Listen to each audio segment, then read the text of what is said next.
नमस्कार। मानवीय उद्देश्य आवेश नहीं, ये मेरा विषय है। तो मानवीय उद्देश्य आवेश नहीं, इसको समझने के लिए सबसे पहले अक्सर जो कन्फ्यूज़न होता है लोगों को, वो 3 शब्दों में होता है: उद्देश्य, प्रयोजन और लक्ष्य।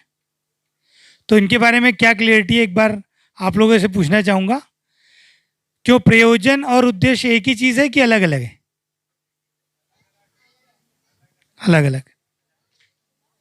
और लक्ष्य? तीनों बिल्कुल अलग अलग है। कैसे अलग अलग है, एक बार थोड़ा सा समझते हैं।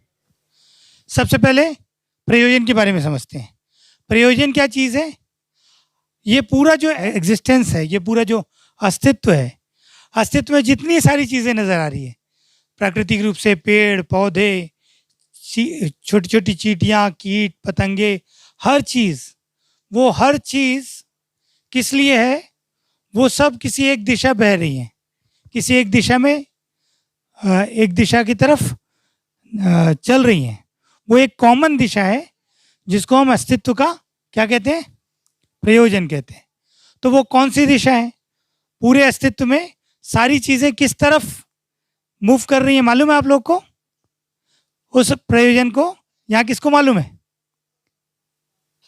एक बार हाथ उठाइए। अस्तित्व का प्रयोजन क्या है? हाँ, स्वतंत्रता। और हाँ बताइए। बहुत बढ़िया। तो इसको एक शब्द दिया है दर्शन में, अखंड समाज सार्वभौम व्यवस्था।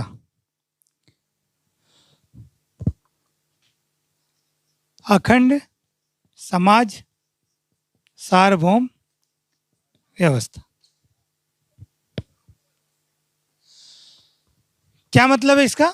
इसका मतलब सिंपल है कि कैसे किसी भी धरती पे कैसे पहले पदार्थावस्था विकसित हो, फिर प्राणावस्था हो, फिर जीवावस्था हो, और वो सब मिलकर फिर कैसे प्राणावस्था को प्रकटित करें, और फिर प्राणावस्था प्रकटित हो गया, फिर ये सब मिलकर प्राणावस्था मतलब ज्ञानावस्था मतलब मानव मानव आपस में प्रेम पूर्वक जी सके। कैसे जी सके? अखंडता और सार्वभौमता के स्वरूप में जी सके। मतलब किसी भी एक धरती में मानवीय परंपरा का इस्टेब्लिशमेंट ही पूरे अस्तित्व का प्रयोजन है।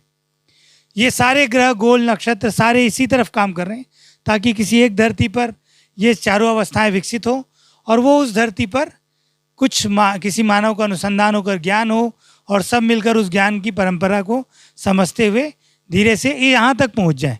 कहाँ तक पहुँच जाए? अखंड समाज सार्वभौम व्यवस्था। ये तो अस्तित्व सहज विधि से पूरे अस्तित्व के सभी इकाइयों का प्रयोजन है। मतलब उस दिशा में सब दौड़ रहे हैं। लेकिन उस दिशा में जाने के लिए बाई चॉइस हम लोग क्या बनाते हैं? 2 चीज़ें बनाते हैं, अपने जीने का उद्देश्य और लक्ष्य। तो मानव के इस प्रयोजन से जुड़कर मानव का क्या उद्देश्य बनता है? अब मानव पैदा हुआ, अब तक पूरे अस्तित्व की बात हो रही थी, अस्तित्व में अब मानव पैदा हुआ, तो आदमी की जिंदगी का उद्देश्य क्या बनेगा? अब उद्देश्य ये बनेगा जागृति।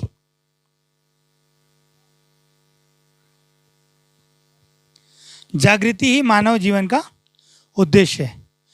और इस जागृति को पाने के लिए और प्रमाणित करने के लिए उसके लिए जो कार्यक्रम बनेगा, जो लक्ष्य बनेगा, वो क्या होगा? समाधान समृद्धि। बहुत बढ़िया।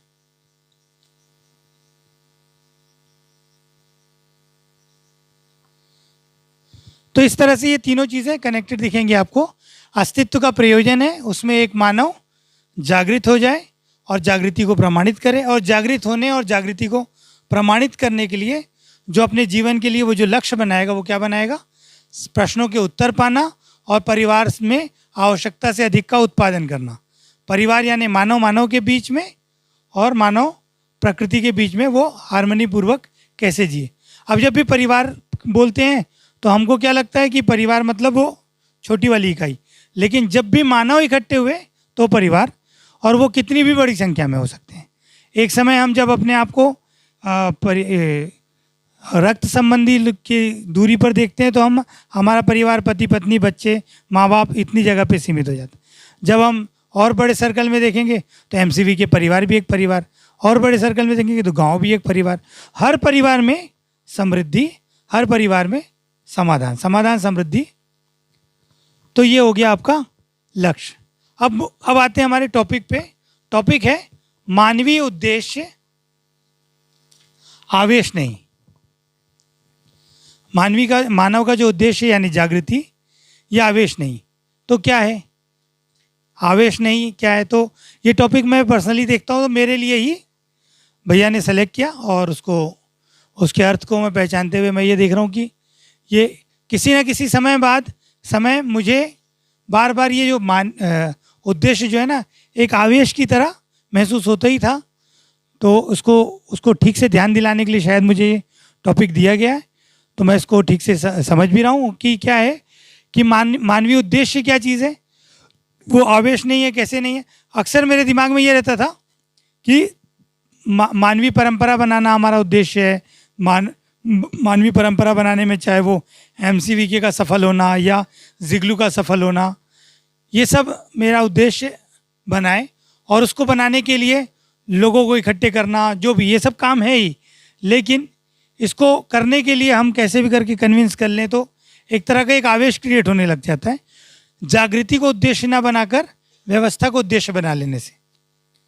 तो जागृति को उद्देश्य ना बनाकर दूसरी चीज़ों को जब भी हम क्या कहते हैं अपना उद्देश्य बनाते हैं तो वो एग्जिस्टेंस से थोड़ा अलग हो जाएंगे, तो अपने आप तो स्वभाव गति से अन्यथा जाते हैं तो आवेश ही होता है।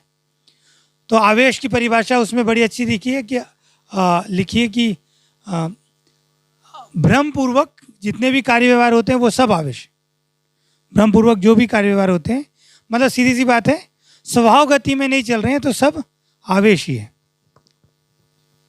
तो जागृति हमारा उद्देश्य है, यह आवेश नहीं है। जागृति क्या चीज़ है, इसकी परिभाषा देखते हैं।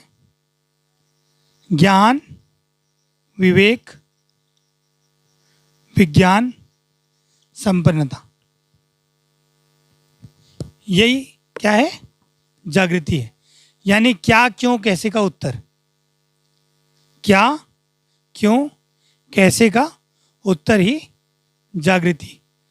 तो इसको धीरे धीरे करके हम समझते हैं, या जानना, पहचानना, निर्वाह करना, इस तरह से भी जागृति को समझते हैं। तो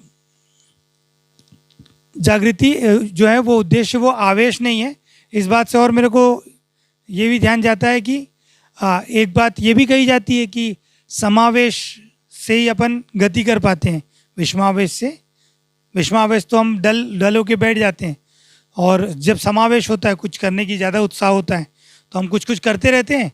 फिर क्योंकि जितने औकात है हमारी, जितनी समझ है हमारी, उतना ही कर पाते हैं, तो वातावरण हमको वापस सही जगह ला देता है। लेकिन इसके चक्कर में थोड़ी थोड़ी गति, थोड़ी थोड़ी और जागृति की तरफ गति होती रहती है। तो अपने जो भी हमको समझ में आता है उसको करते रहने से एक तरह का समावेश क्रिएट होता है, तो अच्छी बात है।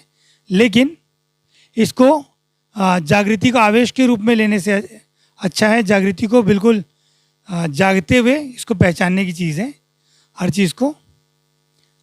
तो मुझे लगता है कि इतनी बात पूरी होती है। धन्यवाद।